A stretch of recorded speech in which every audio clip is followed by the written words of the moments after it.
श्री कृष्ण गोविंद हरे मुरारे, हे नाथ नारायण वासुदेवो। बोलिए श्री कृष्णचंद्र भगवान की जय, बोलिए पुरुषोत्तम भगवान की जय। धर्मानुरागी सज्जनों, इस वीडियो में 16वें अध्याय की कथा लेकर के आप सबके समक्ष उपस्थित हुआ हूँ। इस कथा के श्रवण से सारे पाप ताप नष्ट हो जाते हैं, पुत्र पौत्र धन धान्य प्राप्त होता है, भगवान पुरुषोत्तम नारायण हरि की कृपा प्राप्त होती है। इसलिए अत्यंत श्रद्धा, विश्वास और भक्ति के साथ आप इस कथा का श्रवण करें। यदि आप पिछली कथाओं को नहीं सुन पाए हैं तो इस वीडियो के डिस्क्रिप्शन में अथवा चैनल के प्लेलिस्ट में जाकर आप 1 से 15 अध्याय तक की कथा सुन सकते हैं। आइए आज 16वें अध्याय की कथा प्रारंभ करते हैं। बोलिए प्रेम से वृंदावन बिहारी लाल की जय। षोडशोऽध्यायः। श्री नारायण उवाचो शृणु नारद वक्ष्येऽहं यदुक्तं वृणधन्वने, वाल्मीकिना महाप्राज्ञो चरितं परमाद्भुतं। वाल्मीकिरुवाचो दृढधन्वन महाराजो शृणुस्व वचनं मम, सुपर्णः केशवादेशो दिदमाह द्विजेश्वरम्। गरुण उवाचो सप्तजन्मसुते पुत्रो सुखं नास्तीति यद्वचः, हरिणोत्कं द्विजश्रेष्ठ तत्त्वैव तवाधुना। श्री नारायण ने कहा, हे महाप्राज्ञ, हे नारद मुने, वाल्मीकि ऋषि ने जो परम अद्भुत चरित्र दृढ़धर्मा को कहा, उस चरित्र को मैं आपसे कहता हूँ, उसे बहुत ध्यान से सुनिए।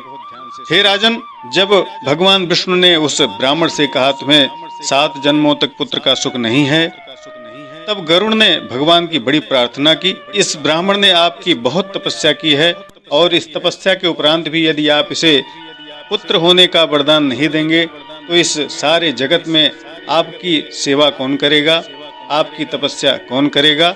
तब भगवान विष्णु ने गरुड़ से कहा, ठीक है गरुड़, तब आप इसके कष्टों का निवारण कीजिए। गरुड़ जी बोले, हे द्विजश्रेष्ठ, तुमको 7 जन्मों तक पुत्र का सुख नहीं है, यह वचन हरि ने कहा, यह परम सत्य है। फिर भी स्वामी की कृपा से, उनकी आज्ञा से मैं तुमको एक पुत्र दूंगा। हे तपोधन, हमारे अंश से तुमको पुत्र होगा, जिस पुत्र से गौतमी के साथ तुम मनोरथ को सिद्ध करोगे। किंतु यह भी ध्यान रखना कि उस पुत्र से होने वाला दुख तुम दोनों को अवश्य प्राप्त होगा। हे द्विजश्रेष्ठ, तुम धन्य हो जो तुम्हारी बुद्धि हरि भगवान में हुई है। हरि भक्ति सकाम हो अथवा निष्काम हो, भगवान विष्णु को दोनों ही प्रिय है। मनुष्य का शरीर जल के बुदबुदे के समान है, क्षण भर में नाश होने वाला है। उस शरीर को प्राप्त करके हृदय में जो हरि के चरणों का चिंतन नहीं करता, वह महापापी है। जो भगवान के चरण कमलों को निरंतर अपने हृदय में स्थान देता है, उनका ध्यान करता है, वह धन्य है। इस अत्यंत दुस्तर संसार में तारने वाले एकमात्र हरि भगवान के अलावा और कोई दूसरा नहीं है। भगवान की कृपा से मैंने तुम्हें एक पुत्र दिया। मन में श्री हरि का ध्यान करके सुख पूर्वक विचरो और उदासीन भाव से इस संसार के सुखों को भोगो। वाल्मीकिरुवाचो दंपत्यो पश्चतो सद्यो दत्वा वरमनुत्तमं, खगद्वरा हरि शीघ्रं ययो निज निकेतनम। वाल्मीकि ऋषि बोले, गौतमी और सुदेव दोनों स्त्री पुरुष के देखते देखते उत्तम वर को देकर उसी समय गरुड़ पर सवार होकर भगवान हरि शीघ्र ही वैकुंठ को चले गए। सुदेव शर्मा भी स्त्री के साथ अपने मन के अनुसार वर को पा करके अपने घर को आया। उत्तम गृहस्थाश्रम धर्म के सुख को भोगने लगा। कुछ समय बीतने के बाद गौतमी को गर्भ रहा और 10वें महीने में उसका गर्भ पूर्ण हुआ। प्रसूति काल आने पर गौतमी ने उत्तम पुत्र को जन्म दिया। पुत्र के उत्पन्न होने पर सुदेव शर्मा अत्यंत प्रसन्न हुए। श्रेष्ठ ब्राह्मणों को बुलाकर जात कर्म संस्कार किया और अच्छी तरह स्नान कर ब्राह्मण श्रेष्ठ सुदेव शर्मा ने उन ब्राह्मणों को बहुत सा दान दिया। ब्राह्मण और स्वजनों के साथ बुद्धिमान सुदेव शर्मा ने उस बालक का नामकरण संस्कार किया। कृपालु गरुड़ जी ने मुझे यह पुत्र दिया है।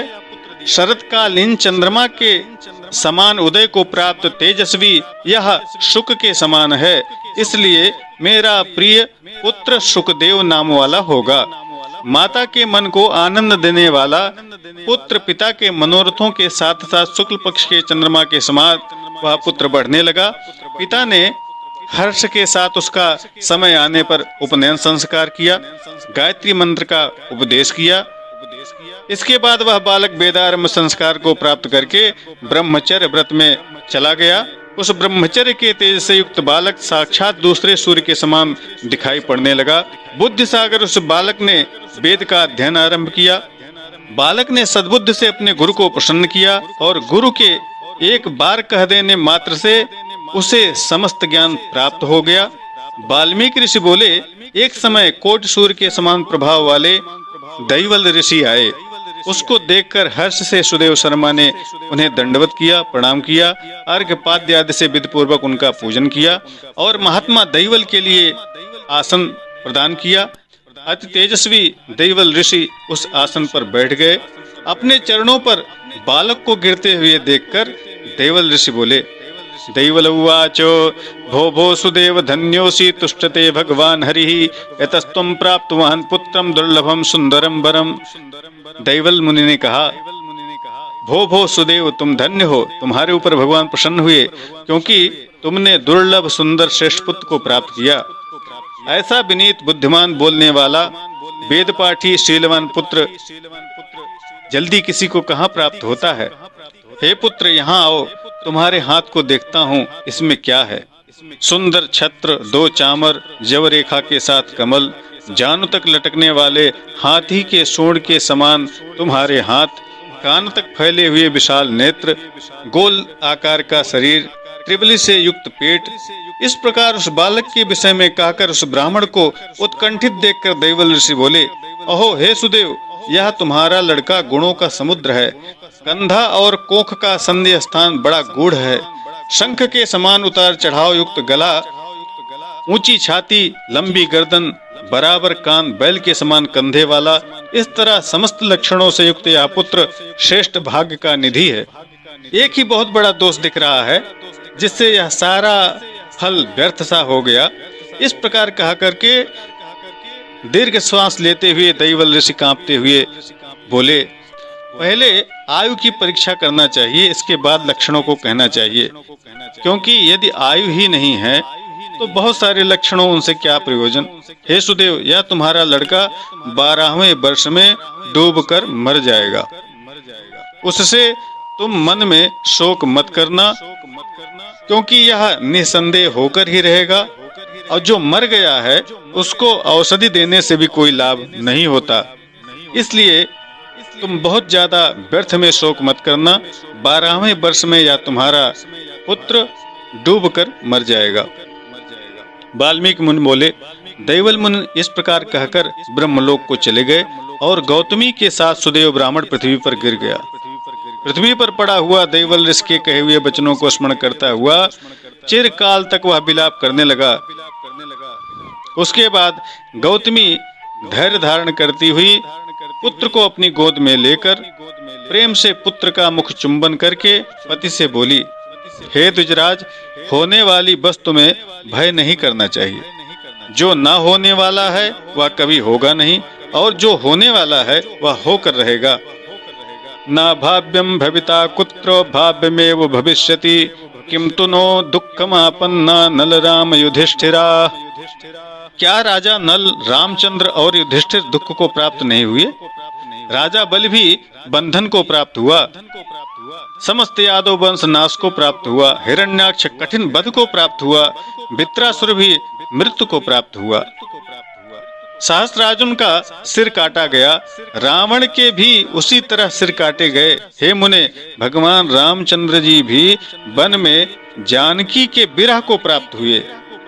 बंधनम बलिराजापि प्राप्तवान् यादवक्षयम्, हिरण्याक्षो वधं घोरं वित्रोऽपि निधनं गतः, कार्तवीर्यासुरक्षेदं रावणोऽपि तथाप्तवान्, विरहं रघुनाथोऽपि जानक्या प्राप्तवान् मुने, परीक्षितपि राजर्षि ब्राह्मणान् मृत्युमाप्तवान्, एवं ये भाविनो भावा भवन्त्येव मुनीश्वरो, अतः उत्तिष्ठ हे नाथो हरिं भज सनातनं, शरण्यं सर्वजीवानां निर्वाणपददायकम्। राजर्षि परीक्षित भी मृत्यु को प्राप्त हुए। हे मुनीश्वर, इस प्रकार जो होने वाला है वह अवश्य होता है। इसलिए हे नाथ, उठिए और सनातन हरि भगवान का भजन करिए, जो समस्त जीवों के रक्षक हैं और मोक्ष पद को देने वाले हैं। वाल्मीकि रुवाचो इत निज वनिता वचो निशम्यो प्रकृतिमुपागतवान् सुदेव शर्मा हृदि हरिचरणाम्बुजं निधाय झटितो जहो शुचमात्मजाध्ववित्रीम्। वाल्मीकि ऋषि बोले, इस प्रकार सुदेव शर्मा ने अपनी स्त्री गौतमी के वचन को सुनकर स्वस्थ होकर के हृदय में हरि भगवान के चरणों का ध्यान करके पुत्र से भविष्य में होने वाले शोक को त्याग दिया। श्री बृहन्नारदीय पुराणे पुरुषोत्तम मास माहात्म्ये श्री नर नारायण संवादे दृढ़ धन्वोपाख्याने सुदेव प्रतिबोधो नाम षोडशोऽध्यायः।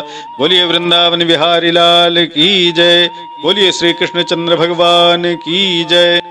इस तरह से पुरुषोत्तम मास महात्म्य के 16वें अध्याय की कथा संपन्न हुई। इसी के साथ नमस्कार, जय विश्वनाथ। ओम नमो भगवते वासुदेवाय।